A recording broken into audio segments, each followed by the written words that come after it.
आषाढ़ी करिया पहन गई भूत खेसरिया सटबे करी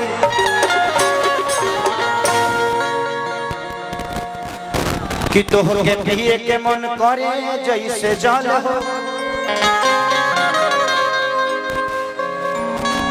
तू ही बारू समस्या के हाल हो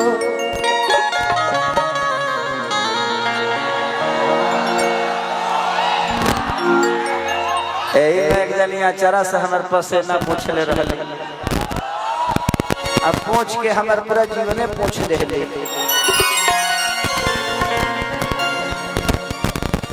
कि तू तो जब बोले लू तो जैसे चापा कौन हो तू भोजपुरी के बिगाड़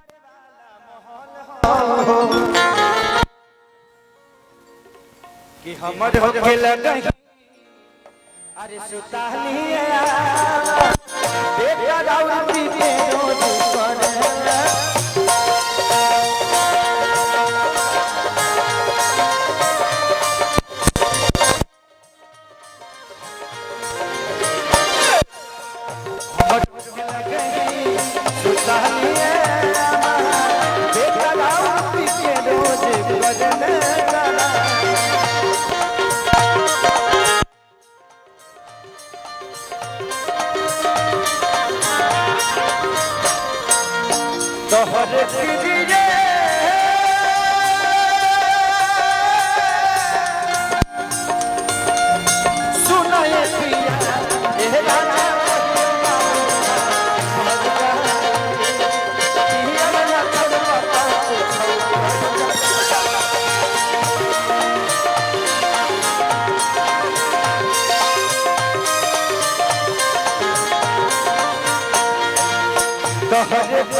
दौरान वाला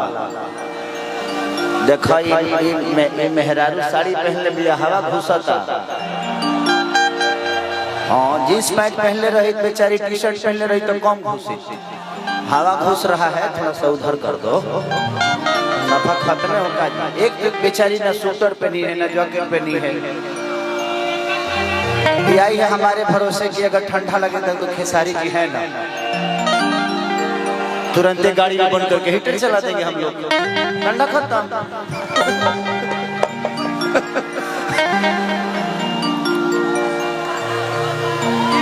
कि रोज रोज भाटी पर से आते तनिया तो भोजपुरिया ठुमका लगाओ आओ आओ आओ हमारा लगल कि डिम्पल पोछिटा बनी है अरे कि रोज रोज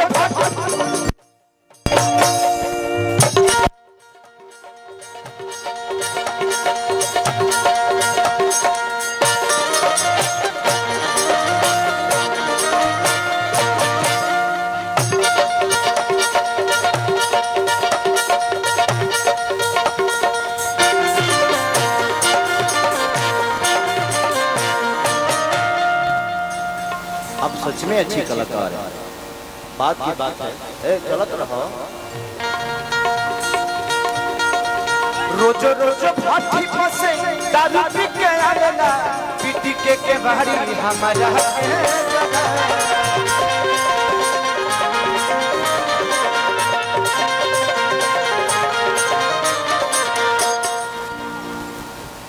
नहीं बोलो बैठना है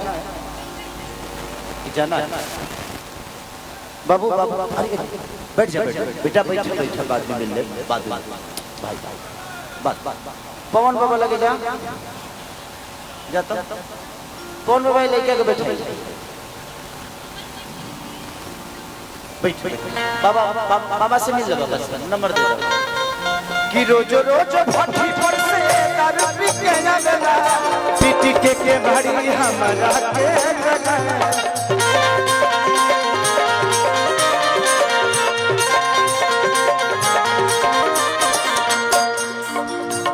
फटी जला जमा खुल जला पैजामा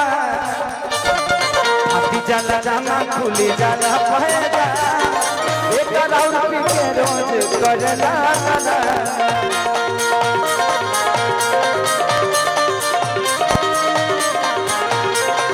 हमरो दिल बनी सुल्तानी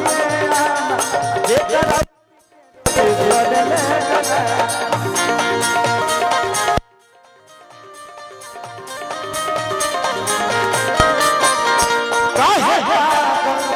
बना के छोड़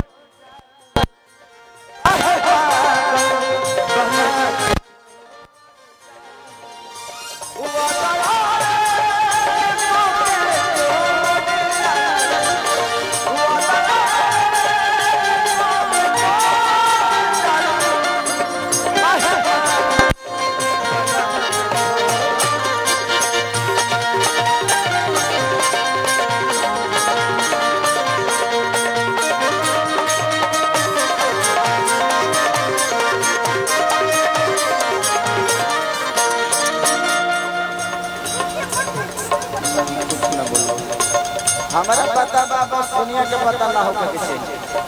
हमनी के अंदर लेकिन कुछ कॉमन नहीं है हमके समाज खातिर बनल बनी सब उतना छोटू नर बुझतर ना तू जितना बुझतर वो से ज्यादा ही कि कृष्ण पे दरदी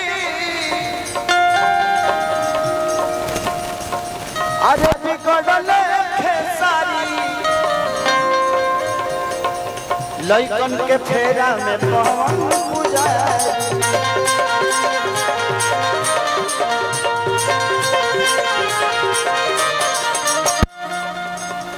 ढेर भारी हो गई बता भारी हो गईगा देहिया तार भारी हो गई बनो अस्तर ई सब तो वो में सब ना मिल के जाए हां तीन हक हमले ना केकर ना खुलेला जब आप चोली के हुक में लटक सकते तो पीने खुली अब लटके से पहले खून में का लटकी हम लटके से पहले ही कर लटक झूला झूला कि कृष्ण भगवती बिगड़ले सारी लागत पिया ले विकास बढ़िया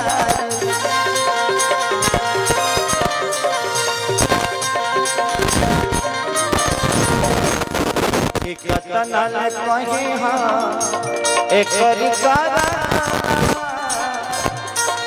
कितना ले कहीं एक रिकारा